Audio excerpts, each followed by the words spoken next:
तो सचिन आप बताइए मुझे हम लोग चैप्टर पढ़ रहे हैं, क्या आपका नाम क्या है? मेरा नाम सचिन है। सचिन है, वेरी गुड। आप क्या क्लास 10th में हैं और हम लोग चैप्टर पढ़ रहे हैं रिफ्लेक्शन ऑफ लाइट। लाइट। उसमें हम जानना चाहेंगे, ये बताइए कई कई तरह के मिरर होते हैं, ठीक है? कौन कौन से मिरर होते हैं, हम बताएंगे मुझे? Concave mirror and convex mirror. तो आप बताइए मुझे, आप बताइए यश, कनकेव और कन्वेक्स मिरर में अंतर क्या है? पकड़ लो पकड़ लो। हाँ हाँ, कनकेव में क्या होता है, अंतर दोनों में क्या है? सर दोनों स्फेरिकल मिरर है। दोनों स्फेरिकल में, गुड। सर कनकेव मिरर पे जो इमेज होती है।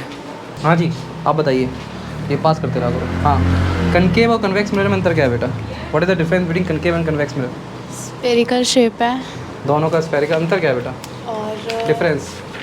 कॉनकेव के अंदर जब हम सी के आगे जाते रहते हैं तो उसमें हैं? भी छोटी होती जाती है। कनकेव मिरर क्यों कनकेव बोलते हो, कन्वेक्स को क्यों कन्वेक्स बोलते हैं? हाँ बेटा, अवतल और उत्तल दर्पण में अंतर क्या है? क्यों हम अवतल दर्पण को अवतल बोलते हैं, उत्तल को उत्तल बोलते हैं? कनकेव मिरर में लाइट क्या हो रही है, क्या हो रही है लाइट?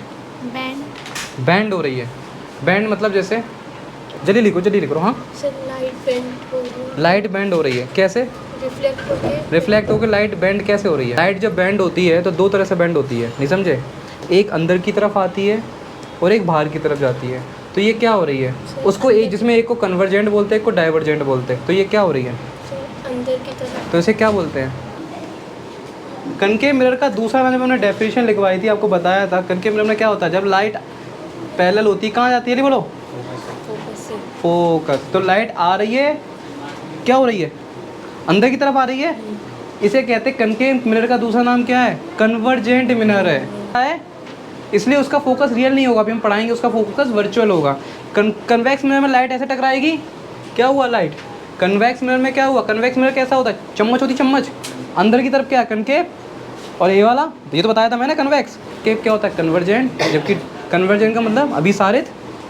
हाँ जी, अपसारित, अभिसारित, अंदर की तरफ। महक, आप मुझे बताओ कि जो हम कनकेव मिरर के लॉ पढ़ते हैं, लॉ में आप मुझे कोई भी 3 में से एक लॉ बताओ।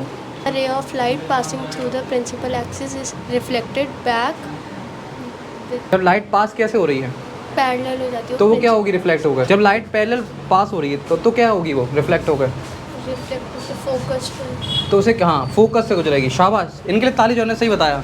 चलो चलो चलो चलो चलो, दो और बताइए आप। कर्वेचर से जब लाइट पास होएगी हाँ। तो वो सेम पाथ से बैक आएगी। उसे क्या बोलते हैं? उस बैक को क्या बोलेंगे? सेम पास से होगी, यानी अगर इंसिडेंट ऐसे हुई तो रिफ्लेक्ट भी उसी से होगी। चलो बढ़िया, शाबाश, इनके लिए भी ताली, जो बहुत बढ़िया इन्होंने बताया। चलो बहुत बढ़िया, बहुत बढ़िया। आप मुझे बताओ तीसरा इसका लॉ क्या है? सर अगर लाइट फोकस से जाएगी तो हाँ, फोकस से जाएगी। आपने कहा कि अगर ये मिरर है, ठीक है, आपने कहा कि ये मिरर है अगर, ठीक है, और ये क्या है इसकी, बोलो जल्दी बोलो, प्रिंसिपल एक्सिस है, और यहाँ पर फोकस, ये कह रही हैं आप। अगर लाइट फोकस से जाएगी, चलो ये चली गई, इंसिडेंट आपतित हो गई, अब क्या होगी? जब ये परावर्तित होगी तो कैसे होगी? जैसे बॉल फेंक के मारी हमने, बॉल वापस आई, जब मारी तो इंसिडेंट है, वापस आई बाउंस बैक, तो रिफ्लेक्ट हो गई। तो ये रिफ्लेक्ट कैसे होगी? पैरेलल नीचे से जाएगी। कैसे, किसके पैरेलल होगी? फोकस या सेंटर के पैरेलल से। Principal axis. शाबाश, ताली जान के लिए। क्यों? देखो, जब लाइट हमारी जाएगी, देखो ये हमारा पोल है, ये पोल है, अगर लाइट फोकस से आई तो ये कैसे हो जाएगी बाद में? और इस लाइन का नाम जो होता है, जिसके ऊपर क्या होता है, पी, एफ और सी, इसे क्या कहते हैं हम? Principal axis. समझ में आ रहा है मेरी बात? अगर किसी ऑब्जेक्ट को पी और एफ के बीच में रख दिया जाए तो 3 आंसर्स हैं उसके, इमेज कैसी बनेगी?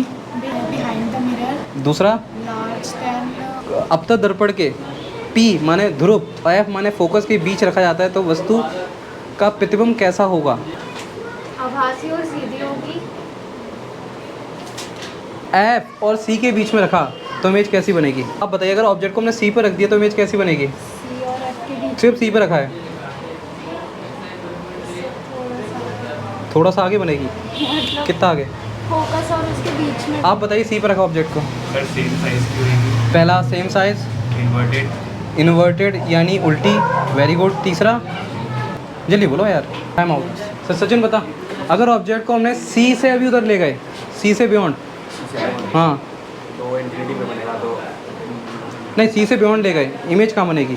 इन्फिनिटी वाला क्वेश्चन नहीं है। सी पे बनेगा। हाँ, सी नहीं, सी पे नहीं, हमने ऑब्जेक्ट को सी से उधर रख दिया बियॉन्ड। समझ में आ रहा है मेरा क्वेश्चन जो बोल रहा हूँ? The object is place beyond the sea. Beyond the sea मतलब नहीं, हाँ आप समझ गए।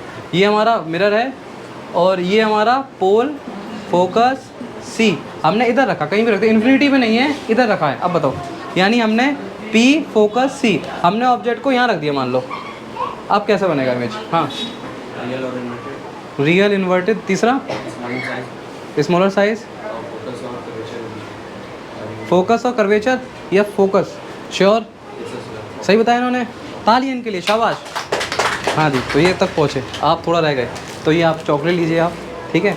तो इस तरह से हमारे बच्चों को पढ़ाया जा रहा है। हम कोशिश कर रहे हैं कि बच्चों के बेसिक्स को, क्योंकि हम बच्चों को पढ़ा देते तो बच्चे क्वेश्चन नहीं करते, ये हम इसलिए ऐसा कर रहे हैं कि बच्चों के अंदर कहते नहीं यहीं बैठे हैं तो दिमाग को यूज़ करें, क्योंकि ये लोग क्या करते हैं, कॉपी में लिखते रहते हैं, हो गया सर कंप्लीट। तो जो हमने पढ़ाया आप लोग के दिमाग में जा रहा है क्या है, ये चैप्टर पूरा थ्योरेटिकल है, ध्यान रखना, समझ में आ रहा है। और इसके न्यूमेरिकल क्वेश्चंस आएंगे जिसमें आपको जो चीज़ें हम पढ़ रहे हैं वो क्लियर होनी बहुत ज़्यादा ज़रूरी है। तो आप सब लोग अपनी लिए ताली बजा दो, शाबाश शाबाश।